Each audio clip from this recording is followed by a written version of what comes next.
Hola, bienvenidos, Latino community. Thank you for tuning in.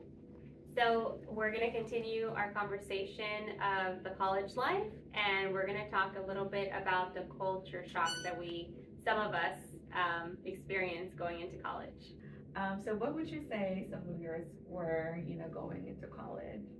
So, I had this stereotype of college based off of all the movies that I watched. So, I thought it was going to be like a big party scene, and it's going to be like a bunch of college kids.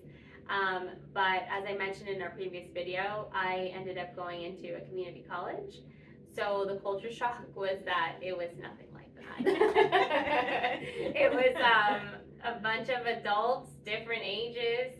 People had babies, and I was 17, and I was like, okay, this is definitely not the college I thought, but that was my first experience. Wow. I think for me, it was just how big the classes were. So I did go straight to the University of Houston, and it was just a shock. Like, an auditorium was a classroom, right? Yeah. And I was like, oh my God, there's so many people here in the classes walking around. Like, they're just massive. Even the library was huge. Everything was huge. I was like, oh my God, there's just so many people here. Like, what do I do with all of this? And so that was like a big shocker to me. And I think even college for me was my first professional experience in some cases. I did some kind of lab work, even with the way you would have to carry yourself sometimes in some classes, depending on the professor. And so for me, I think that was a really heavy code switching experience for me. Yeah, it's just having to be like, oh, this is what a professional is, this is what professional looks like. And so that was kind of a shock for me, to going through the multiple aspects of me. Right. Yeah. Well, and it's interesting because for many of us, I can't switch my code to something that doesn't exist. So, like, I don't have a data point for that.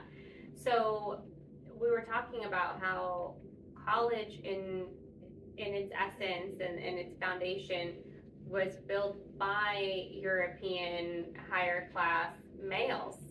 So even just the structure of it, right? Sitting down, only listening to one professor. Most of the time, at least for me, my experience was that I had all white male professors for a majority of my college career.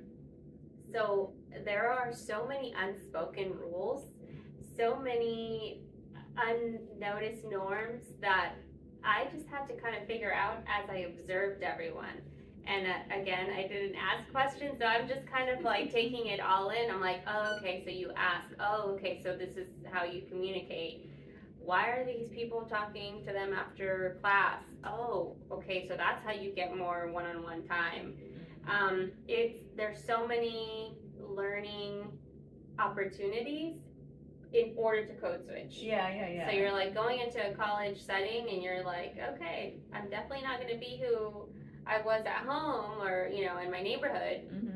But how then am I expected to behave in this setting? Yeah, I think the word that's coming up for me is like college etiquette. Oh, yeah. Right, like that's just this etiquette thing of like, yeah, like raising your hand, even the way you speak to a professor, even when you're meeting someone new, someone that you're trying to work with. Like, I worked with sometimes PhD students, and for me back then, as someone that was just doing their bachelor's at the moment, was very intimidating sometimes, and then they were a different race, right? And so they were someone that was white, and then someone that was getting their PhD, and I was just like, yes, and so like, that was just a very big shock to me. And then it kind of gave the data for the code switching of like, this is how you act when you're in these kind of spaces. Yeah, it's this constant adaptation to our environments. Yes.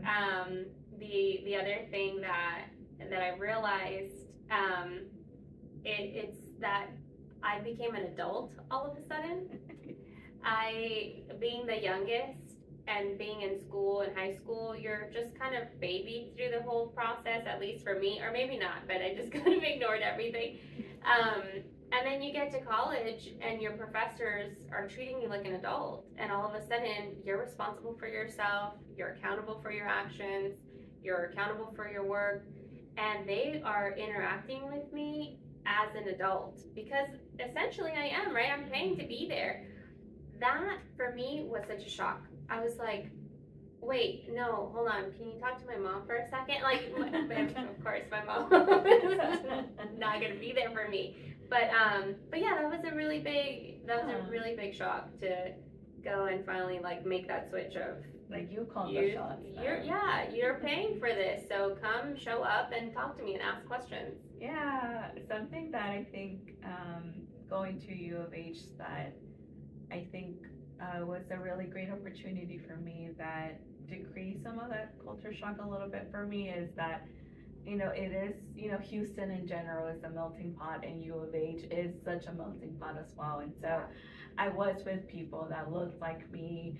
That wasn't rare to see, and that made me feel really good. The fact that, I'm not the only one, I'm with people that have similar stories, other people that maybe are feeling similar ways to me. But that got me to thinking that might not be everyone's, experience. Right. And so if you don't have that experience and you are experiencing the culture shock of maybe I don't belong here, maybe I'm one of the few minorities, like my boyfriend, like his college experience was completely different than mine. Like he was one of very few minorities and everyone else was white. And so, I'm thinking like someone like his story or other, clients that, I've worked with, and they start feeling like I maybe don't belong here, right. Or this is very difficult. What am I doing? Am I in the right place? Or even that, looks like, what are you doing here? Or whatever the case may be. And so if that's your case, I think getting your support system, maybe talking to someone like family members, friends, even a professional, if you wish to have support in that area, and just getting your own community that you do belong there and that you are deserving to be there, and that culture shock could be definitely hard to work with. I had a reminiscent story of going through the courtyard when I did transfer to an actual university. I went to UNLV, and I'm walking through the courtyard, and it's like a spirit day maybe, but at this point it was like years after I had started college, so it's a little bit older, and there's like all these little teeny boppers in their groups of sororities or clubs or whatever, and most of the time I was the minority, and I definitely had that feeling. I was definitely an outsider, feeling like, oh man, I missed the boat, or I don't think that's for me, or is there a Chicana club that I can join? I mean, it just definitely such a backwards experience for college, but at the end of the day, I did have my resources. I focused on just my friends outside of college, focused on my school, and got through it. The last year was actually pretty, I just hunkered down and got all of my schoolwork done. My brother finally helped me to kind of figure that stuff out. And I graduated that year, but it took a really long time, and it was just because I felt like I don't belong, and I had to push through that belief to just keep going. What do you think helped you the most with that, looking back? My brother. Yeah. For sure. Yeah, because he was already done with school. He had already gone like post-grad and dental school and all that stuff, so he was just, for him it was kind of a, okay, what are you still doing? Like, keep going. Let's do. It was not a gung-ho, like, you got this, or a motivational speaker. It was just more of like, this is the expectation, now get it done. Okay. So it was very Subtle. Yeah, let's just keep swimming. It was very subtle, but definitely when you do have those feelings or like limiting beliefs of doubts that you don't belong or you don't fit in or where do I go, but there's that one person or that one comment or that one place that you can feel completely centered and focused and get that motivation. Yeah. Stick with that. It'll get you to the end and you just keep swimming all the way to the finish line. For sure. So these are some kind of the culture shocks we've experienced. We would love to know your experiences.